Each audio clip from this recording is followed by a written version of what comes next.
আর আল্লাহ রসুল সাল্লাল্লাহু আলাইহি সাল্লাম মদের ব্যাপারে একটা মারাত্মক হাদিস বলেছেন, মদ যে প্রস্তুত করে তার উপরেও কি আল্লাহর লানত, আল্লাহর অভিশাপ। মদের ফরমাইশ দানকারী মদের অর্ডার দিচ্ছে যে এই ভোটের সময় আমাকে জিতাতে হবে, কত ভোট লাগবে, টাকা লিজা খাওয়াগা, তার উপরেও আল্লাহর অভিশাপ, আল্লাহর গজব আসবে, আল্লাহর রহমত থেকে নৈরাশ। ওই মেম্বার, ওই প্রধান, সে সারা জীবন দুনিয়ায় মেম্বার থাকবে না, সারা জীবন প্রধান থাকবে না, মরণ তার হবে, কবরে সেও যাবে, আমিও যাব, আপনিও যাবেন। কবরে যাবে যখন কাফনে কারো পকেট নাই, 2 নম্বরে টাকা কারো পকেটে যাবে না। আর কবরে সেখানে কোনো বাহিনী নাই যে প্রতিরোধ করবে, তাদেরও কি ভাবা উচিত আছে? প্রিয় উপস্থিতি, তারপর আল্লাহ রসুল বলেন মদ পানকারী যে মদ পান করবে তার উপরে অভিশাপ।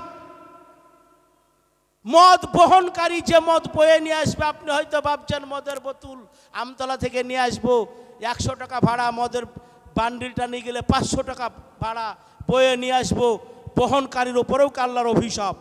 এমনকি যে গাড়িতে করে, ভ্যানে করে, টোটোতে করে, মারুতিতে করে, টাটা সুমোতে করে আপনি বয়ে নিয়ে আসছেন, আল্লাহ রসুল তার উপরেও কি অভিশাপ দিয়েছেন।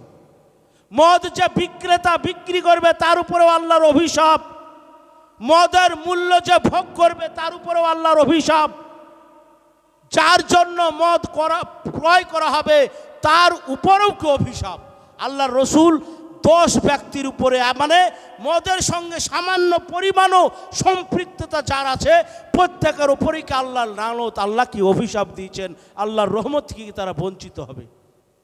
তাই আসুন আল্লাহ আমাদের প্রত্যেককে এই মারাত্মক মারণ রোগ ব্যাধি থেকে হেফাজত করুক। আমাদের ছেলে মেয়েদেরকে আমরা বোঝানোর চেষ্টা করি। ছোট্ট একটা উদাহরণ দিয়ে হাদিসে এসছে। আপনি হয়তো ভাবছেন অপরের ছেলে তো মদ পান করছে, আমার কি হবে? সমুদ্রে একটা জাহাজ, জলজাহাজ চলছে, 3-4 তলা জলজাহাজ হয় না, হয় না? তো 2 তলা, 3 তলা, 4 তলায় যারা থাকে তাদের পানির যখন প্রয়োজন হয়, নিচতলার লোকের তাদেরকে উপরে গিয়ে পানি নিয়ে আসতে হয়। অথচ পানির তো তারাই কাছাকাছি, নিচতলার লোক। তো নিচতলার একজন বুদ্ধিমান লোক, মাথা চুলকালেই বুদ্ধি বাড়ায় কিছু মানুষ আছে, মনে মনে ভাবছে ভাই পানির জন্য 3 তলা 4 তলার উপরে গিয়ে পানি আনার কি দরকার, পানির তো কাছাকাছি আমরাই আছি, নিচে একটু সুরাখ ছিদ্র করে দিলেই তো পানি এখান থেকে আমরা পেয়ে যাব, অত দূর যাওয়ার কোনো প্রয়োজনই নাই। বারবার বাস এখানে একটা ছিদ্র করে দিই, ছেনি হাতুড়নি শুরু করে দিয়েছে। উপরতলার লোক তারা দেখছে, তারা যদি এখন মনে মনে বলে ঠিক আছে ছিদ্র করছিস কর, তুই তো নিচতলায় আছিস, ডুবলে তুই ডুববি, আমাদের আর কিছু হবে না। তো উপর তলার লোক যারা আছে তাদের কথাকে বুদ্ধিমানের মতো হবে না পাগলের মতো হবে? বেটা ডুববে তো ও ডুববে আগে, তুই পরে বাঁচবি না কেউ। তাই উপরতলার লোক তাদেরও ভাবা দরকার, নিচতলার লোক তাকে গিয়ে বন্ধ করা, বেটা তুই এই কাজটা কি করিস না, তুইও মরবি আমরাও কি মরবো। আজ আমরা এলাকার বিত্তশালী মানুষ, বুদ্ধিজীবী মানুষ যারা আছে, জ্ঞানীগুণী, নামাজি, দিনদার, পরেশগার, নিজেদেরকে দিনদার মনে করি। আমার ছেলে তো মদ খায় না, অমুকের ছেলে খায়, আমার ছেলে তো লটারি খেলে না, অমুকের ছেলে খেলে, আমার ছেলে তো জুয়ো খেলে না, অমুকের ছেলে খেলে। কিন্তু জেনে রাখবেন একদিন এমন একটা পরিস্থিতি হয়ে যাবে, ওই জাহাজের ছিদ্র দিয়ে পানি ঢুকে ডুবার মতো সকলকে আমাকে আপনাকে ডুবতে হবে। তাই আসুন আমরা প্রতিজ্ঞাবদ্ধ হই, আমরা ব্রেন ওয়াশ করি, বুঝাই। আমি আমার প্র্যাকটিক্যাল বলছি। আমি গত আগের জুমায় একটা জায়গায় বয়ান করেছিলাম, কুখ্যাতু নাম করলে একবার আপনারা হয়তো অনেকেই জেনে যাবেন, কুখ্যাতু লোক। লাস্ট তারপর আমি দেখা বললাম আপনার কি পা ধরার প্রয়োজন আছে, প্রয়োজন হলে আমি পাও ধরবো। সঙ্গে সঙ্গে সে ঝরঝর করে কান্না করতে লাগলো, হুজুর এত বড় পাপের রাস্তা আপনি আমাকে ফেলবেন না, এমনিতেই তো সারা জীবন পাপ করছি, যান আপনাকে ওয়াদা দিলাম আজ থেকে এই মারাত্মক পাপের কাজ মদ আমি আর পান করব না। জোরে সোরে বলেন আলহামদুলিল্লাহ। তাই আসুন ভাবি, আমরা একটু ফিকির করি। এই সচেতনতা করার জন্যই, আমি কথাগুলো বোঝানোর জন্যই হাদিস কোরআন থেকে আপনাদের সম্মুখে আলোচনা করলাম। আল্লাহ তৌফিক দান করুক, আল্লাহুম্মা আমিন। আমার হযরত চলে আসবে, বেশি সময় নাই। আর একটা বিষয় বলেছেন, ওটা আমি একটু টাচ দিয়ে দিই।